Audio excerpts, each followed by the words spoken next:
Anil sir, हमारे एक दर्शक हैं, उनका कहना ये है कि सेक्स एजुकेशन को शरीर या देह परिचय नाम दिया जा सकता था। ठीक है सर, अभी जब हम नीतीश कुमार की बात का जिक्र कर रहे हैं, तो अगर हम जिस भाषण को लेकर के, जिस वक्तव्य को लेकर के इतना हो हल्ला मचा रहे हैं, क्या भाषा बदल जाने से ये सारी चीजें मर्यादित हो जाती?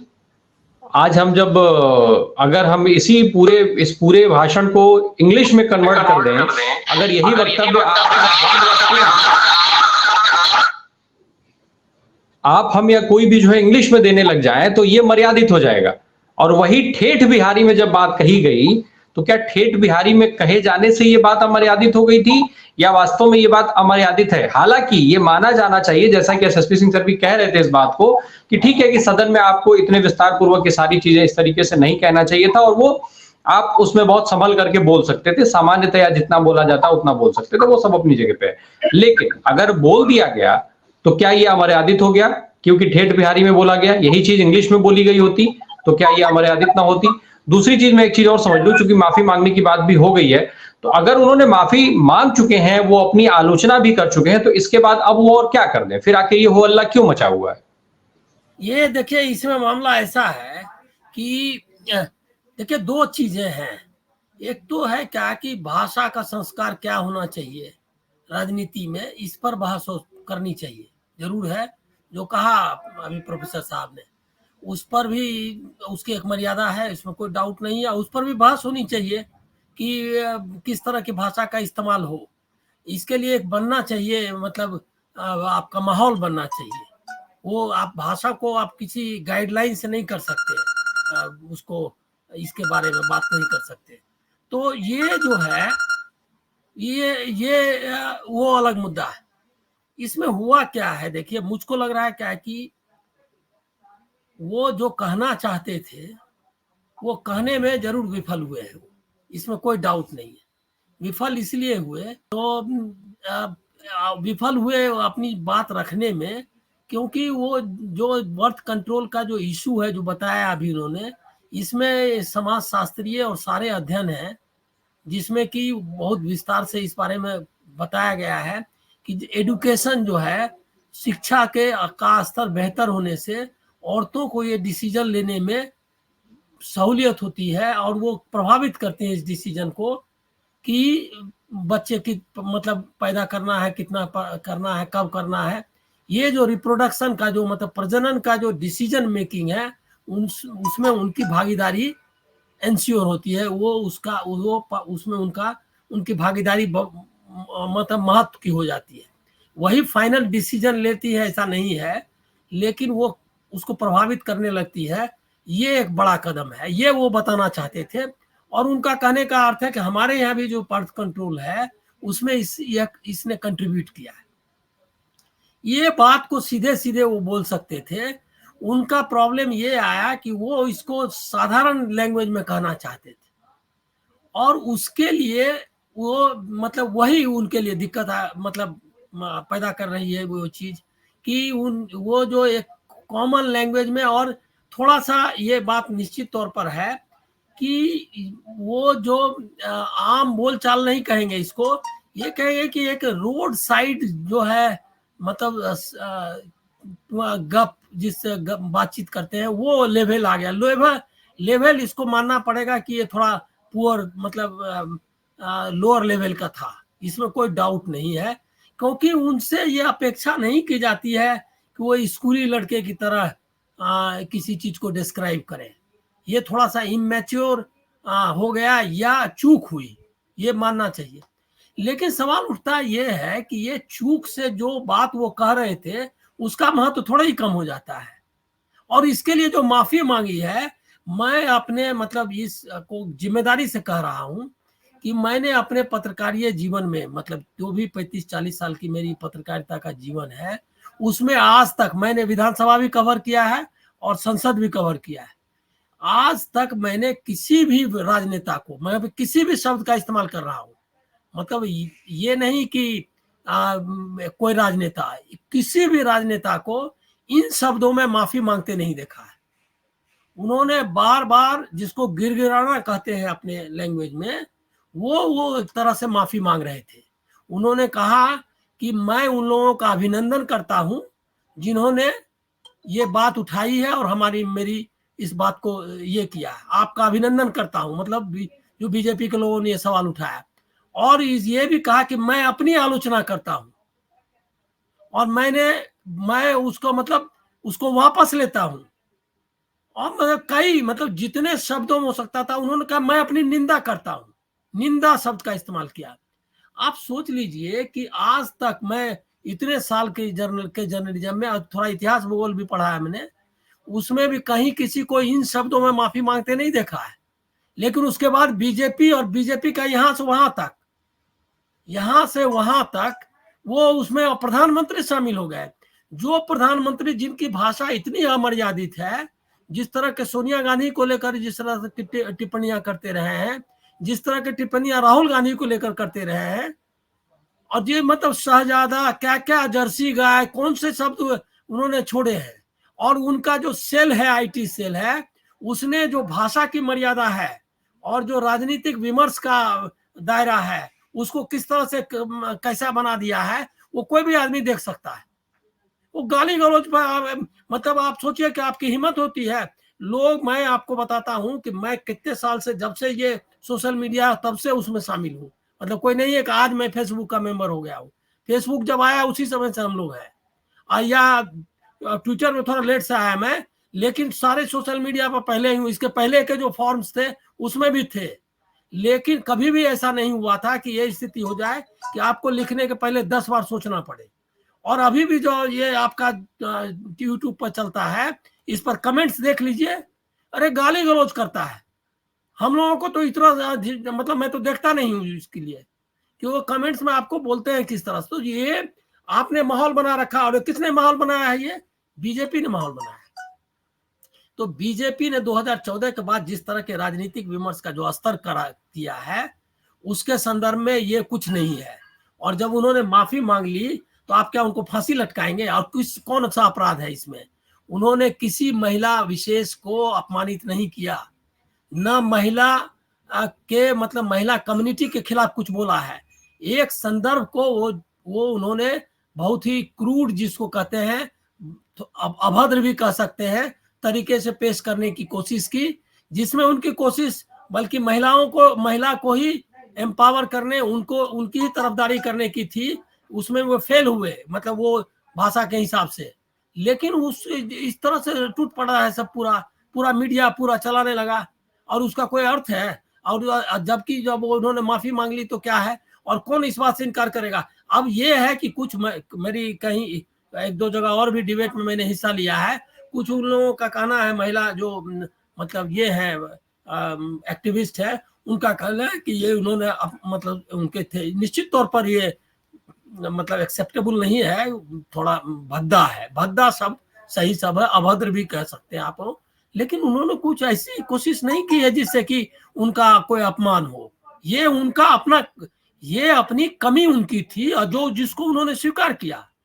मतलब उन्होंने माना कि हमसे गलती हुई, मैं निंदा करता हूं अपनी, ये सारा कुछ कहा है।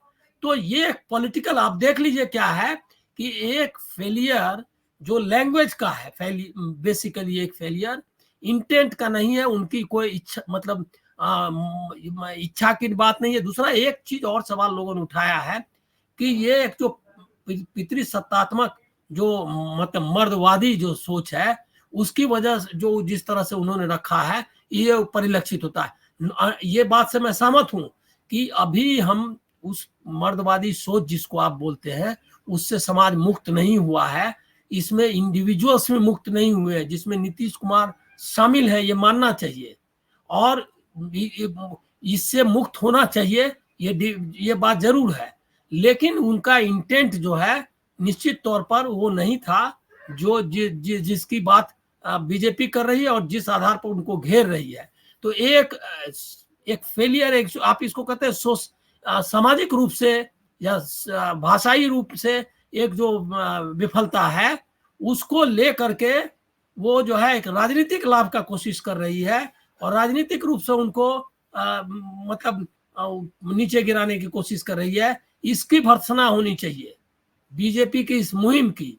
और जरूर ये निश्चित तौर पर कि भाषा का स्तर, इस पर बहस हो कि भाषा का स्तर, नारी के बारे में, इंडिविजुअल्स को किसके सम्मान के बारे में जो स्तर है राजनीति विमर्श का, राजनीतिक विमर्श का, वो सुधरना चाहिए। इस पर जरूर बहस होनी चाहिए और ये मौका अगर मिला है तो इस पर बहस की जानी चाहिए। लेकिन उसका राजनीतिक लाभ उठाने की जो बीजेपी कोशिश कर रही है और उनको लांछित करने की कोशिश कर रहे हैं, मैं कम से कम इसको एकदम नाजायज और अनुचित मानता हूं। अनिल सर, एक चीज और बहुत संक्षेप में एक चीज समझ लें।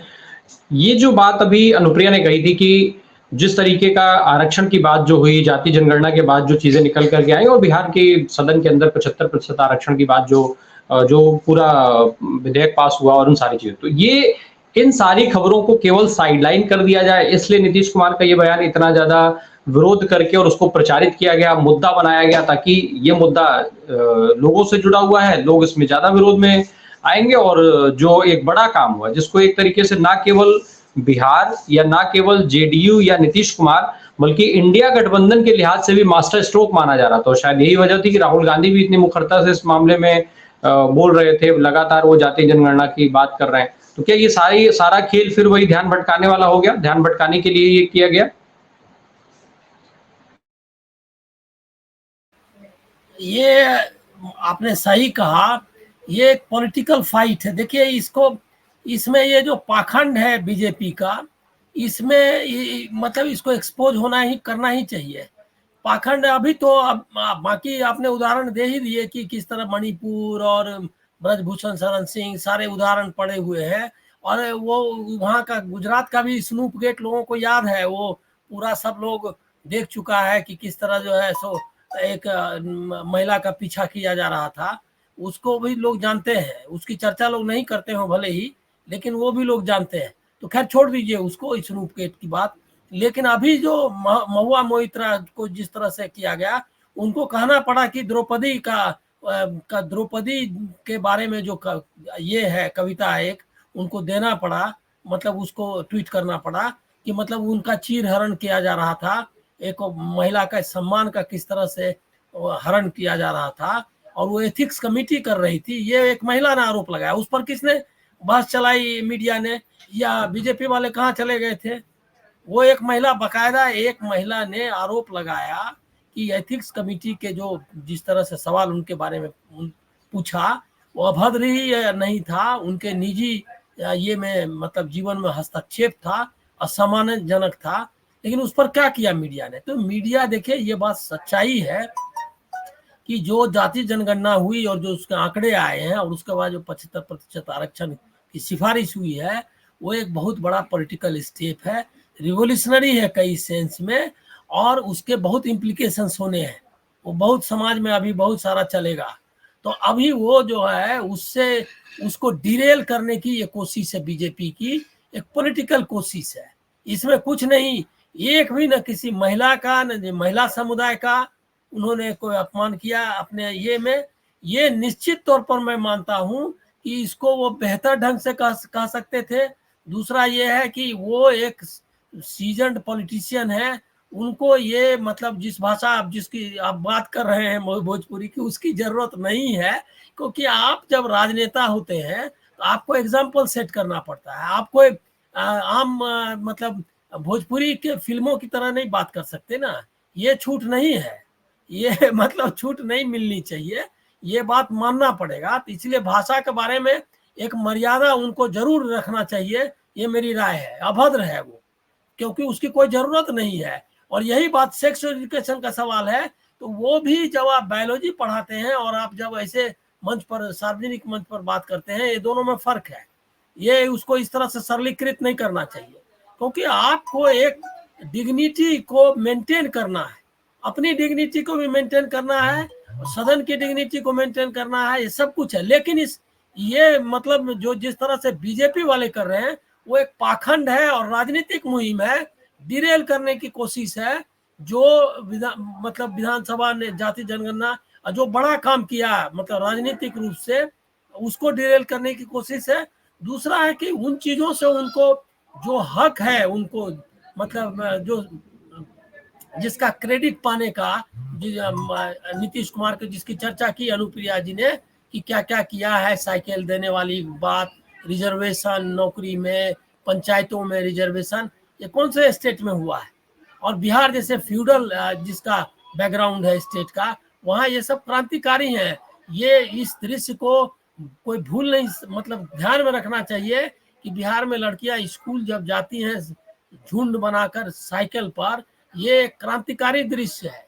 इसको इसको लोग नहीं मतलब नजरअंदाज कर सकते हैं। तो ये जो है, ये दो चीजों को फर्क करिए। एक तो है क्या कि जो इस डिबेट में कि स्तर क्या होना चाहिए, जब हम प्रधानमंत्री को इसके लिए दोषी पाते हैं कि वो स्तर नहीं मेंटेन कर रहे हैं, तो फिर नीतीश जी को कैसे ये सहूलियत? उन्होंने किसी का अपमान नहीं किया है, किसी व्यक्ति का भी नहीं, किसी समुदाय का भी नहीं, लेकिन इस तरह की भाषा की जरूरत नहीं है। इस बात को सीधे कह सकते थे कि जब औरतें शिक्षित होंगी वो डिसाइड कर सकती हैं कि कब जो है बच्चा होना चाहिए, कब नहीं होना चाहिए, कब जो है मतलब जो इसमें शामिल होना चाहिए या नहीं होना चाहिए। और ये साइंटिफिक है जो कहा उन्होंने, ये भी मैं कहता हूँ, लेकिन इसको वो जरूर निश्चित तौर पर अलग भाषा में कह सकते थे, और जिसके लिए वो सक्षम है। अरे वो प्राइम मिनिस्टरियल कैंडिडेट हैं, उनसे जो है ये सब तरह के स्लिप्स नहीं होने चाहिए, ये बात ध्यान रखना चाहिए। ये जो बयान अभी दिया गया उससे जेडीयू का नुकसान होगा, या जो बयान काउंटर में हो रहे हैं उससे जेडीयू का नुकसान होगा, भाजपा का नुकसान होगा? किसके लिए ये बयान सियासी तौर पर नुकसानदायक होगा? आप तीनों से मेरा ये सवाल रहेगा। अनिल सर, अंतिम टिप्पणी बस।